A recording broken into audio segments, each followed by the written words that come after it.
अस्सलाम वालेकुम नाजरीन। आज जुम्मा का दिन है और इसराइल और फ़लस्तीन यानी हमास की लड़ाई है। फ़लस्तीन नहीं कहना चाहिए, हमास कहना चाहिए।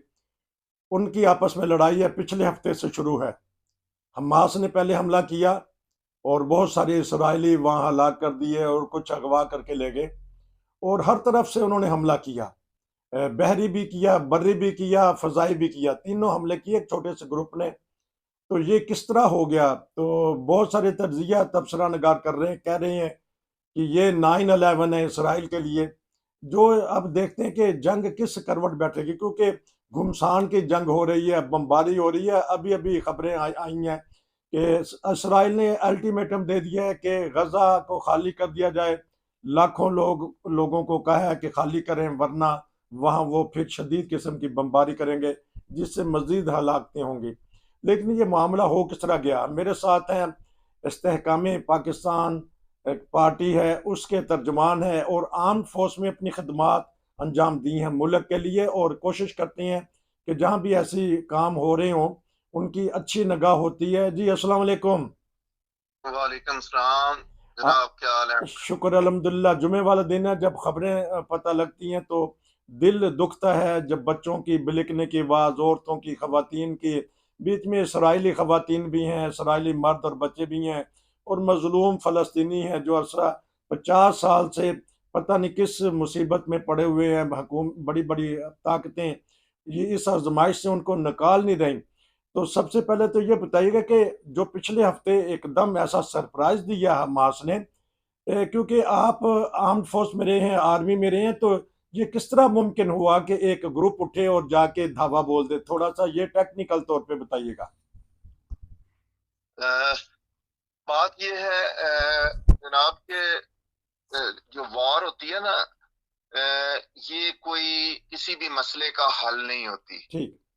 प्रॉब्लम ये है कि दुनिया में जो इंसाफ का जब तक बोलबाला रहता है तो दुनिया में अमन रहता है। जी।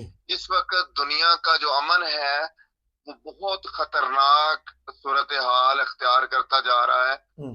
क्योंकि जो दो कॉन्फ्लिक्ट इस वक्त, एक तो यूरोप में है, हम्म। आपको पता है, जिसकी वजह से पहले ही रशिया जो कि एक सुपर पावर है, हम्म। और उसका मुकाबला है जो कि यूक्रेन पे उन्होंने एक नजायज कब्जा किया या हमला किया। हम्म। अब वो उनकी स्ट्रेटजी अगर देखें या उनका पॉइंट ऑफ व्यू, तो वो कहते हैं हमने इसको प्रिवेंटिव मेजर के तौर पर किया, क्योंकि नेटो और अलाइज जो है वो हम्म। हमारे उस पे बिल्कुल सर पे आके बैठना चाह रहे थे।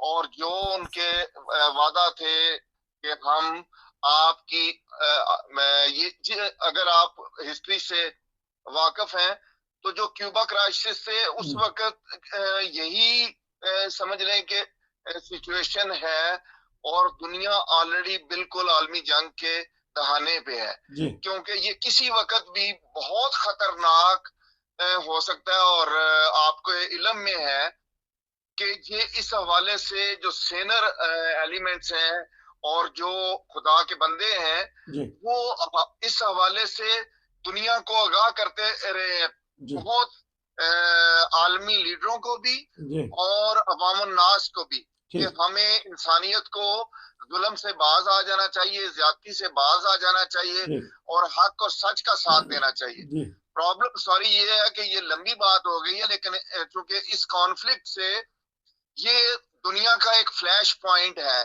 यहाँ से आलमी जंग जनरेट हो सकती है। जी। और देखें, मुसलमानों का ये एक मुकद्दस पॉइंट है जी।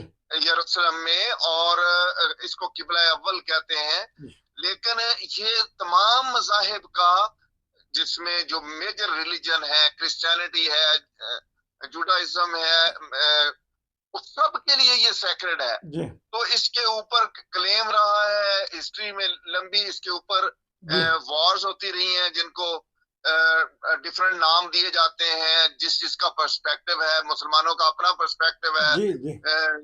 बाकी लोगों का। तो हक इंसाफ की बात करनी चाहिए। बात यह है कि ये खुदा को सब मानने वाले हैं। अच्छा अच्छा, ये बताइए चट्टा साहब, ये बताइएगा, इंशाल्लाह हम आपसे ये भी लेंगे। लेकिन ये इस हमले के ऊपर जो ताज़ा हमला हुआ है, इसको मैं वही सवाल है कि किस तरह देखते हैं? जिस तरह आप आर्म फोर्स में रहे हैं, हमला एक अचानक हुआ या प्लान था? ये बहुत लंबी प्लानिंग से किया गया था, और इसमें कई स्टेक होल्डर्स हैं। हमास ने एक जो सरप्राइज का एलिमेंट है वार एफर्ट में या वार मशीन, आपको पता है कि जो सरप्राइज का एलिमेंट होता है उसकी वजह से दूसरी जो इवन स्ट्रॉन्गर पार्टी होती है उसको भी काफी डैमेज किया जा सकता है। अच्छा। और जिस वक्त आप अनप्रिपेयर्ड किसी को कर लेते हैं कैच, क्योंकि उनकी एक स्ट्रेटजी थी, और मैंने बात लंबी इसलिए हो गई कि ये जो एलिमेंट ऑफ सरप्राइज है ये हुआ क्यों है और कैसे हुआ है, जो आपने सवाल किया था। ये इसलिए हुआ है कि एक लंबे अरसा तक दोनों जो हमास है वो चूंकि इसराइल का या जो स्टेट है उसकी जो आर्म फोर्सेस का जो रवैया था या जो उनकी एट्रोसिटीज थी, जो कि फलस्तीनियन वहां पे के जो अपने उनके लोग हैं वो भी इस बात को कह रहे हैं कि हम चूंकि, जो मैंने आपसे इस पैराए में बात की थी कि जब ज्यादती की जाती है, जुल्म किया जाता है, तो उसकी भी एक लिमिट होती है, उसके बाद रिएक्शन आता है। तो हम चूंकि इस्तेकाम पाकिस्तान के पार्टी के हवाले से हमारा मंशूर भी ये है कि हम ये किसी की तरफ से भी अगर ज्यादती हो तो हम उसको सपोर्ट नहीं करते। और इस कॉन्फ्लिक्ट में ये इस वक्त इंसानी अलमिया है, दोनों तरफ मासूम शहरियों का और उन लोगों का जिनका डायरेक्ट कोई ताल्लुक नहीं है वार से या इस स्ट्रेटजी से, वो उनका नुकसान हो रहा है। और उसमें जो मैंने आपको बताया कि वो सरप्राइज की वजह से उन्होंने एक कोऑर्डिनेटेड एफर्ट करके एक तरफ ये इंप्रेशन देते रहे कि हम अब हमला नहीं करना चाहते, हम वॉर नहीं चाहते, हम जो है वो रिकॉन्सिलेशन करना चाहते हैं, और जो कि सही तरीका है। लेकिन अमूमन होता ये है कि लोग अपनी पॉइंट ऑफ स्ट्रेंथ से निगोशिएशन करना चाहते हैं, क्योंकि जब आप ताकतवर होते हैं या आपकी पोजीशन स्ट्रांग होती है तो उस वक्त निगोशिएशंस पे आप बेहतर टेबल पे अपनी शराइत मनवा सकते हैं।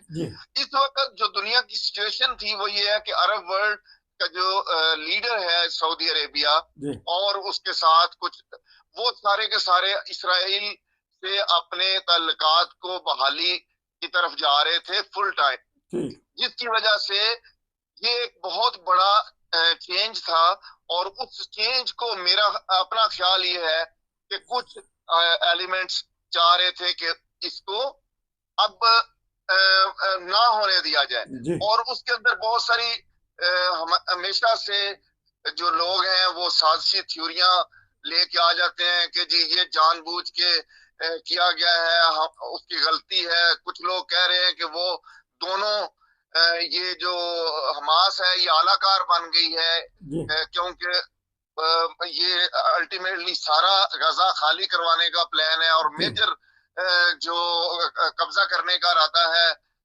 एक दूसरी स्टेट का। तो हालांकि बात यह है कि मेरे हिसाब से अगर इस थ्योरी को माना जाए तो ये बहुत बड़ा कैजुअलिटीज होंगी और अपना नुकसान करवाया है। लेकिन किसी भी सूरत में सिविलियंस को और उन लोगों को जो कि मासूम हैं, जिनका कोई उसमें अमल दखल नहीं, उनके साथ चाहे हमास करे चाहे दूसरी पार्टी करे, तो इसलिए हम तो इंसाफ से ये कहेंगे कि इसको यहाँ पे आलमी ताकतों को ये देखना चाहिए और सबसे ज्यादा जो जुल्म है उसको रोकना चाहिए, और इस वक्त इमीडिएट सीज फायर होनी चाहिए ताकि ये कॉन्फ्लिक्ट फैले ना, क्योंकि इसमें अगर ये कॉन्फ्लिक्ट फैल गया तो ये आलमी सूरत हाल में ऑलरेडी बहुत ज्यादा दुनिया में रिसेशन है, बहुत सारे मसाइल ऑलरेडी चल रहे हैं, ये और एग्रेवेट कर देगा।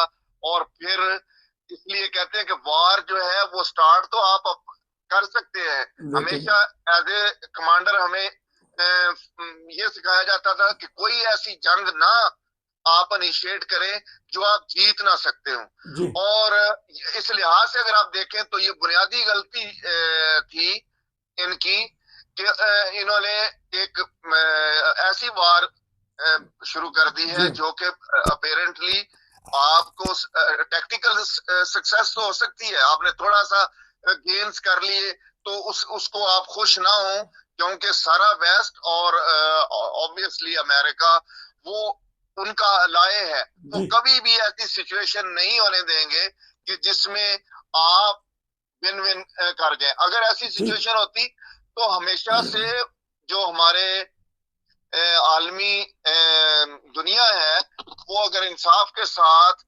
दोनों तरफ जो ऐसे मुआहदे हुए थे जी जो बुनियादी तौर पर इंसाफ के करीब तीन थे, जिसमें 2 स्टेट सॉल्यूशन था, जी और दोनों को लिव एंड लेट लिव की पॉलिसी अपनानी चाहिए थी, और उसी में इंसानियत की बका भी है, जी और अरब जो हमारी वहां आबादी है उनकी भी, और दूसरे फरीक की भी उनका भी हक है, इनका भी हक है कि अमन से रहें अमन से और रहे, एक दूसरे के लिए खतरा ना बने। अमन से रहे, ये कह रहे थे तर्जुमान जो है इस्तेहकामी पाकिस्तान पार्टी के। ये बताइएगा कि अभी तो फजाई हमले हुए हैं और बहुत सारा नुकसान हो गया है। अब जब बर्री जंग होगी कि जब आएंगे जमीनी हमला करेंगे इसराइली, ये गलती करेंगे तो ताकि क्योंकि दुनिया उठ खड़ी होगी और दुनिया की ताकतें वहां पहुंच चुकी हैं। इसराइल गए हैं, मिस्र भी गए हैं, और योर्डान भी गए हैं। अब बताइए क्या कि जो जमीनी जंग होगी उसके क्या खतरात होते हैं, क्योंकि आप एक फौज का हिस्सा रही हैं। उसमें देखें जो इनका एडवांटेज है वो इस लिहाज से है कि ये एयर पावर, जो एयर कवरेज है वो उनको अवेलेबल है, वो एयर सुपीरियरिटी है, और कोई मुकाबला नहीं है। जी और जब ग्राउंड फोर्सेस को एयर कवर, एयर सपोर्ट होती है तो उनका डेफिनेटली एक बहुत एज होता है, जी और इसी वजह से वो ये चाहते हैं कि जो सिविलियन आबादी है, क्योंकि ये बड़ा मुश्किल होता है कि आप स्ट्रेटेजिक स्कूल्स हैं, मॉस्क जी हैं, जी उस तरह की रेजिडेंशियल बिल्डिंग्स हैं और कम्युनिटी सेंटर्स हैं, ऐसी जगहों पे हमले ना किए जाए जहां बच्चे हैं, औरतें, जी खवातीन हैं।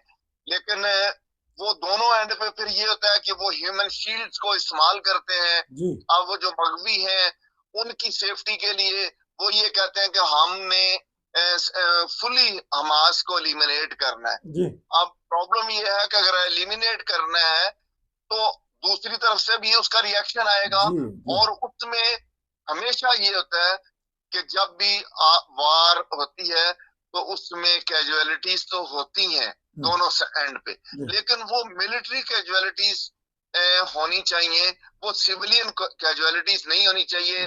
इसको कोई भी मजहब, ना इस्लाम ना दुनिया का कोई मुहज़्ज़ब माशरा, कोई भी कोई मुहज़्ज़ब मजहब माशरा। मुआशरा इसकी इजाजत नहीं देता, तो इसलिए उसको रिस्पेक्ट करना चाहिए। जी और बेहतरीन ये है कि तमाम वर्ल्ड, खास तौर पे यूएन, इस पे फौरी तौर पर एक्शन ले और सबसे पहले सीज फायर करवाए, जी और सीज फायर के बाद जो भी इंसाफ पर मबनी सोल्यूशन है उसको इन्फोर्स किया जाए। अगर दुनिया इसी तरह खामोश रही और ज्यादती करती रही तो आपको पता है जो कमजोर पार्टी होती है वो भी, वो कहते हैं कि अगर बिल्ली को भी आप कैट को भी कॉर्नर कर दे, इंग्लिश जी में जी कहते हैं, तो वो भी आपको आके गले में बढ़ती है। हम लग तो इसलिए किसी को भी मेरे हिसाब से इस तरह ज्यादती नहीं करनी चाहिए, और दोनों के लिए ऐसा सलूशन हो जिसमें विन विन सिचुएशन दोनों की, और यही मबनी पर इंसाफ होगा। बहुत शुक्रिया। ये थे जो इस्तेहकामी पाकिस्तान पार्टी के तर्जुमान बता रहे थे कि अमन की तरफ जाना चाहिए और खुले रास्ते रखना चाहिए ताकि आराम से इस जो जंग हो रही है उसको अमन में बदला जाए। आपका बहुत शुक्रिया। फिर आपसे दूसरे बातों पे तबसरा लेंगे। नसीर को इजाज़त दीजिए। अस्सलाम वालेकुम। बहुत शुक्रिया, जज़ाकल्लाह, और थैंक यू।